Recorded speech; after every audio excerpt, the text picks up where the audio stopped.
she accidentally opened the deleted files folder on her laptop. Among the many old documents was one strange video. In it, she was sleeping, and someone was standing by her bed, watching her. I have no idea how it got there. I was just cleaning up old files when I noticed it. An unnamed video file in the deleted documents folder. The file was dated last month. I was home at the time. Alone. I clicked play. The video began with darkness. Then a blurry frame appeared, my bedroom, dim light by the window, me sleeping in bed. The camera shook slightly, as if being held in someone's hands. I felt panic rising in my chest. At the 5-second mark, movement appeared in the frame. Someone was standing in the corner of the room. A tall silhouette, motionless, black against the wall. It was looking right at me. I slammed my laptop shut, swallowing hard. I checked the door, locked. Windows too. I tried to remember if I'd had any guests. No. No one. I opened my laptop again, fast-forwarded to the last few seconds of the video. The figure moved forward, approaching the bed. I tensed in anticipation. And at the end, the figure leaned over the camera. And then a whisper. "I know you're awake." The video cut off. I heard a sound. Behind me came a quiet, barely audible breath. If I was home alone, then who was it? My name is Maya Winters. I'm 32, divorced, and work as a data analyst for a marketing firm in Portland. Nothing about my life suggests I should be the subject of a creepy surveillance video. Yet here I was, frozen in my apartment, too afraid to turn around. The soft breathing behind me had stopped. Or maybe I'd imagined it altogether. That's what I told myself as I slowly swiveled my chair to face my empty living room. The afternoon sun streamed through half-drawn blinds, illuminating dust particles floating in the air. Normal. Ordinary. Safe. I rubbed my eyes. 3 nights of insomnia working on the Reynolds account had left me exhausted, prone to paranoia. That had to be the explanation. I'd probably recorded the video myself during one of my sleepwalking episodes and forgotten about it. Yes, the sleepwalking. That started after my divorce from Daniel 8 months ago. My therapist, Dr. Levine, said it was a stress response. The body processes what the conscious mind cannot, she'd explained. I picked up my phone and called my best friend, Alyssa. "You need to see this," I said when she answered. "Can you come over?" "Now." "I'm at work, Maya. Please. It's important." My voice cracked slightly. "I'm scared." 30 minutes later, Alyssa was sitting beside me, her expression growing increasingly troubled as she watched the video for the 3rd time. "The timestamp says 2:17 a.m., she noted, pointing to the corner of the screen. "Were you here that night?" I nodded. "I haven't gone anywhere in weeks. The Reynolds project has me chained to my desk." "And you're sure you were alone?" "Positive. I haven't had anyone over since." I trailed off, not wanting to finish the sentence. "Since you and Eric broke up," Alyssa finished for me. Eric had been my first attempt at dating after the divorce. It hadn't ended well. "Right." Alyssa frowned, leaning closer to the screen. "The angle is strange. Like the camera was placed on your nightstand." She looked around my apartment. "Do you have any security cameras installed?" "No. Just my laptop and phone." "Could it be Daniel?" she suggested. "He had keys to your place." "I changed the locks after the divorce." I shuddered at the thought of my ex-husband standing over me while I slept. Besides, that's not his build. Daniel is shorter. Alyssa played the video again, freezing it when the figure leaned toward the camera. "Have you tried enhancing this?" "I'm a data analyst, not a crime scene technician," I said, attempting humor to calm my nerves. Let me try something. Alyssa took control of my laptop, opening a photo editing program.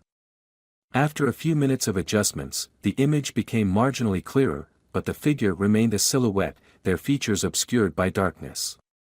I should call the police, I said. Alyssa hesitated. And tell them what? That you found a creepy video on your laptop that you don't remember making? They'll think you did it yourself. She was right. Without evidence of a break-in, the police would likely dismiss my concerns. Still, the video felt profoundly wrong, violating. Then what do I do? I asked. First, we change your locks again. Today. Alyssa was already searching for locksmiths on her phone. Second, we check your apartment for hidden cameras. For the next hour, we searched every corner of my small apartment, looking behind picture frames, inside smoke detectors, and between books on shelves. We found nothing suspicious. The locksmith arrived at 4, a middle-aged man named Ray who worked efficiently, replacing my front door lock while making small talk about the unusually warm weather. I didn't tell him why I needed the locks changed. All set, he said, handing me 2 new keys. Anything else you need? I hesitated. Actually, could you check my windows? Make sure they're secure. Ray gave me an understanding look. He'd probably encountered many nervous single women living alone. After checking each window, he assured me they were all properly locked. Thank you, I said, tipping him generously. After he left, Alyssa suggested I stay at her place for a few days, but I refused. I can't live in fear in my own home, I told her, with more confidence than I felt. That night, after Alyssa left, I sat in my darkened living room, watching the city lights through my window. My laptop remained closed on the coffee table, the mysterious video file now moved to an encrypted folder. I couldn't bring myself to delete it. It was evidence of something. Sleep seemed impossible, but eventually, exhaustion won out. I must have dozed off on the couch because I awoke with a start at 2:13 a.m., my neck stiff from the awkward position. For a moment, I was disoriented, unsure what had woken me. Then I heard it. A soft click from the direction of my front door. The sound of a key turning in a lock. I held my breath, straining to listen. Nothing followed, no door opening, no footsteps. After several minutes of silence, I convinced myself it had been part of a dream. Still, I didn't return to sleep. Instead, I made coffee and opened my laptop, determined to learn more about the video file. As a data analyst, I knew that digital files often contained metadata, information about when and how they were created. The file properties showed it had been created at 2:17 a.m. on April 15, exactly 1 month ago. But when I ran a deeper analysis, something strange emerged. The file had been edited multiple times, with the original creation date going back 3 months. Someone had altered the file repeatedly. My phone buzzed with a text message. It was 5:48 a.m., an unusual time for anyone to text. The message was from an unknown number. Did you sleep well? My hands trembled as I stared at the screen. After a moment's hesitation, I replied. Who is this? The response came immediately. Check your email. I opened my email app to find a new message from an address I didn't recognize, watchful.eyes@encrypted.com. The subject line read simply, not the only one. Inside was a link to a cloud storage site. When I clicked it, dozens of video thumbnails appeared. Each one showed a different person, sleeping in their beds, unaware they were being watched. The file names were dates, stretching back years. I clicked on one from 6 months ago. A young woman with red hair slept peacefully as a dark figure stood in the corner of her room, watching. Just like in my video. My phone buzzed again. Now you know. I called Alyssa immediately, but she didn't answer. Then I tried Daniel, my ex-husband. He picked up on the third ring, his voice groggy with sleep. Maya. It's not even 6 in the morning. I need to ask you something, I said, trying to keep my voice steady. Did you ever notice anything strange when we were living together? Anyone watching the apartment, or unusual occurrences at night? There was a long pause. Why are you asking this now? Please, Daniel. It's important. He sighed. You used to sleepwalk. It freaked me out sometimes. You'd stand in corners of rooms, just staring. Once I found you with the video camera, filming yourself sleeping. You didn't remember any of it the next day. My blood ran cold. I filmed myself sleeping. You said it was to document your sleep patterns. You were worried about your insomnia. I thanked him and hung up, my mind racing. Could I have created all these videos myself? No, that didn't explain the other people in the cloud storage link. I decided to contact one of them. The most recent video before mine was dated March 30th, showing a middle-aged man sleeping in a room with distinctive blue walls. I took a screenshot and ran a reverse image search, hoping to find some clue to his identity. Surprisingly, it worked. The unique pattern of the wallpaper matched a bed and breakfast in Seattle called Azure Dreams Inn. I called them, claiming to be trying to reach a recent guest. When I described the man, the receptionist recognized him. Oh, that sounds like Mr. Chambers. He stays with us every month for business. Such a nice gentleman. I thanked her and searched for Chambers in Seattle. There were several, but only one matched the age range of the man in the video. Raymond Chambers, a pharmaceutical sales representative. I found his business email and sent a message with the subject line, regarding the video of you sleeping. Within an hour, my phone rang. Who is this? A man's voice demanded. How did you get this footage? My name is Maya Winters, I said. I received a link to a collection of videos, including one of me and one of you. I think we're being targeted by the same person. There was a long silence. Then, what do they want? I don't know. But there are dozens of videos in that collection. Have you noticed anything unusual lately? Anyone watching you, or strange occurrences in your home? I travel for work, Raymond said. I'm rarely home. But. He hesitated.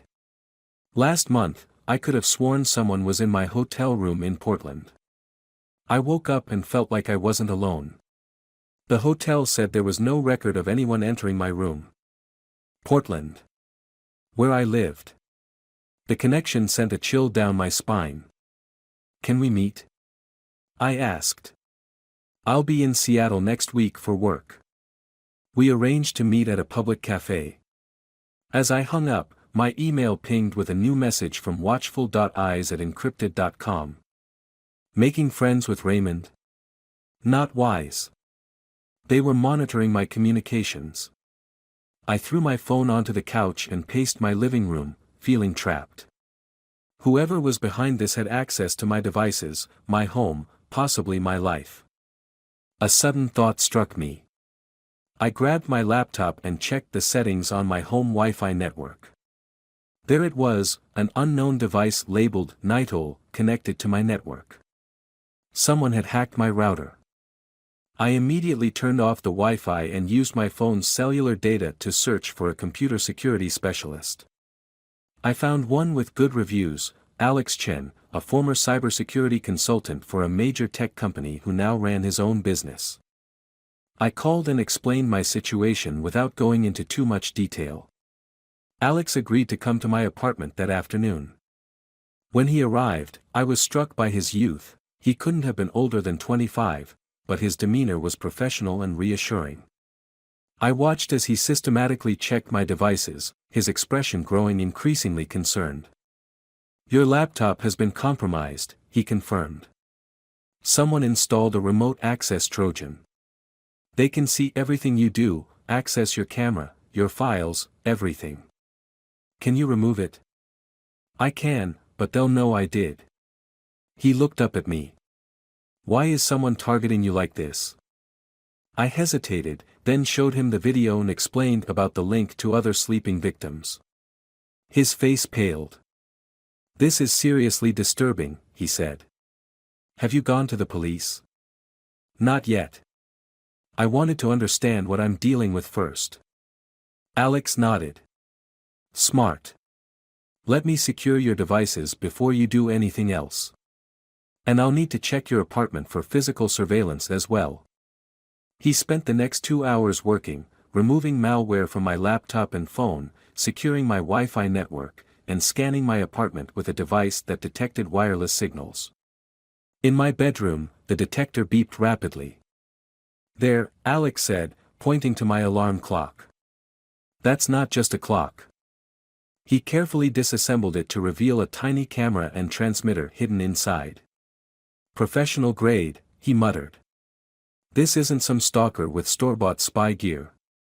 Whoever did this knows what they're doing." I sank onto my bed, feeling violated. How long has that been there? No way to tell. But based on the dust accumulation, I'd guess months. "I bought that clock after my divorce," I said quietly. "From a home goods store downtown." Alex's eyes widened. "Did you buy it new?" I tried to remember. "It was on clearance. A floor model, I think. Someone could have planted it there, knowing it would be sold." He carefully placed the disassembled camera into a plastic bag. "This is evidence. You need to take it to the police." That evening, I filed a report with Portland PD. The officer who took my statement, Detective Rivera, seemed skeptical until I showed her the camera from my clock and Alex's report on the malware found on my devices. "This is concerning," she admitted. "But without knowing who's behind it, there's little we can do. We'll dust the device for fingerprints, but if this person is as careful as they seem." "What about the other victims?" I asked, showing her the cloud storage link. "There are dozens of people here." Detective Rivera frowned. "We'll need to identify and contact each one. This could be evidence of a serial stalker, possibly operating across state lines. I'll reach out to the FBI cybercrime unit." I left the police station feeling both relieved and anxious. The wheels of justice were turning, but slowly. Meanwhile, whoever was watching me knew I had discovered them.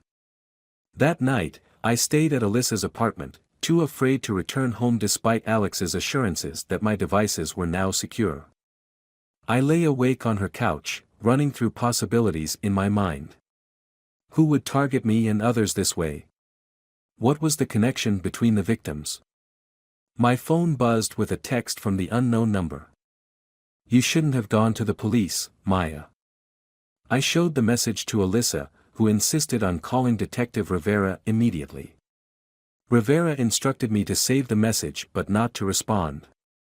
"They're trying to intimidate you," she said. "Don't give them the satisfaction." The next day, I reluctantly returned to my apartment. I had to work, and I couldn't hide at Alyssa's forever. When I opened my laptop to begin my day, I found a new email from watchful.eyes@encrypted.com. The subject line chilled me. 2:17 a.m. Be awake.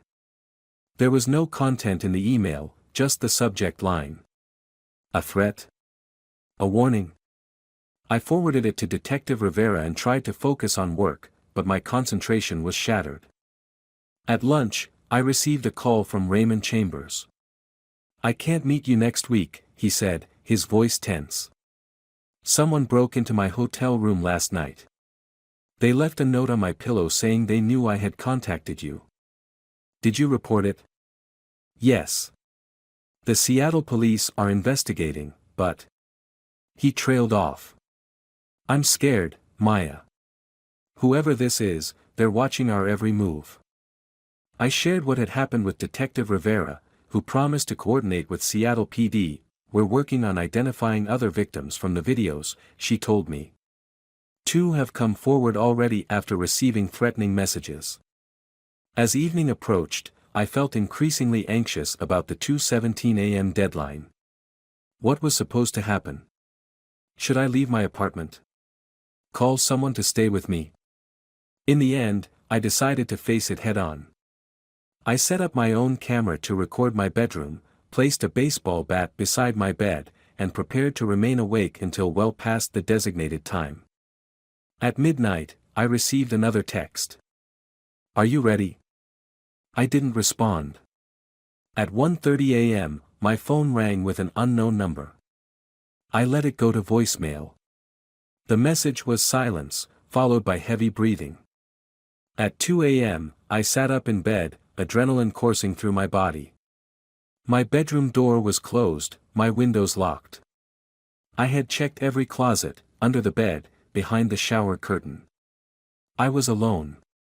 At 2:16 a.m., my laptop chimed with an incoming email. Against my better judgment, I opened it.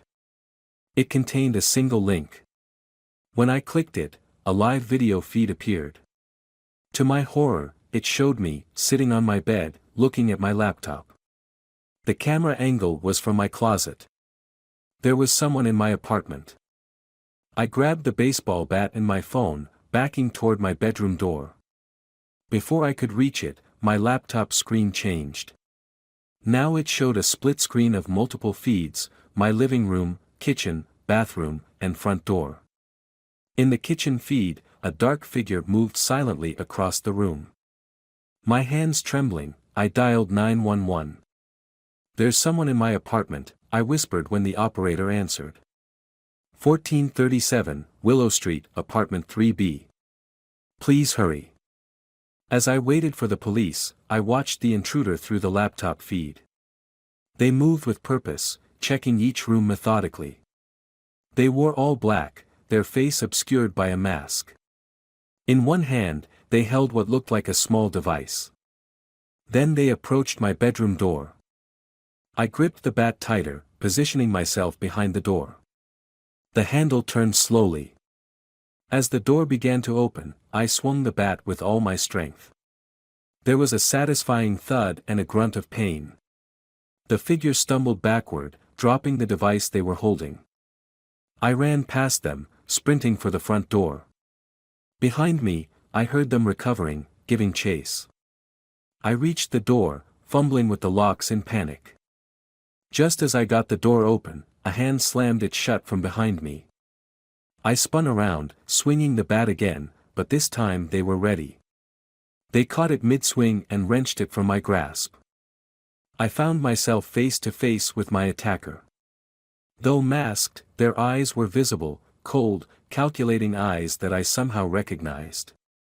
Why are you doing this? I gasped.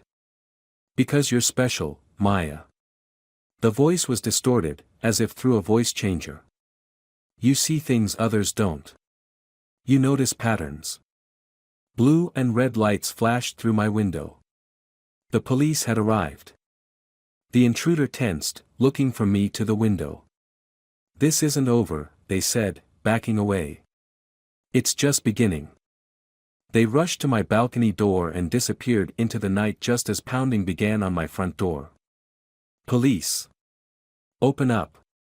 Detective Rivera took my statement while officers searched my apartment and the surrounding area. They found sophisticated surveillance equipment hidden throughout my home, cameras I had missed, even after Alex's sweep. This person has been watching you very carefully, Rivera said. The level of planning and technical expertise is concerning. Did you get a look at their face? One officer asked. I shook my head. No, but their eyes seemed familiar somehow. Later that night, as I sat in a hotel room the police had arranged for me, my phone buzzed with a text from Alex Chen, the cybersecurity specialist. Are you okay? I just heard what happened from Detective Rivera. I replied that I was safe but shaken. He offered to meet the next day to check my devices again, and I agreed. Sleep was impossible. I kept replaying the encounter, trying to place those eyes. Where had I seen them before? In the morning, as I waited for Alex in the hotel lobby, my phone pinged with an email notification. It was from watchful.eyes@encrypted.com. You passed the test. Now the real game begins. Attached was a photo of me, taken just minutes ago, sitting in the hotel lobby. I looked up, scanning the room frantically. In the corner, partially hidden behind a newspaper, sat a figure watching me. Our eyes met, and I instantly recognized them, the same cold, calculating eyes from the night before. It was Alex Chen. The man I had trusted to secure my devices. He lowered the newspaper and smiled. Behind me, I heard Detective Rivera's voice, "Maya. We have some new information on your case." I turned to see her entering the lobby, unaware of the predator sitting just feet away. When I looked back, Alex was gone. If I had invited a wolf into my home, then who else could I really trust? And what was this game he wanted me to play? A quiet, barely audible breath sounded behind me, so similar to what I'd heard in my apartment after watching the video. If I was never truly alone, then who was always watching?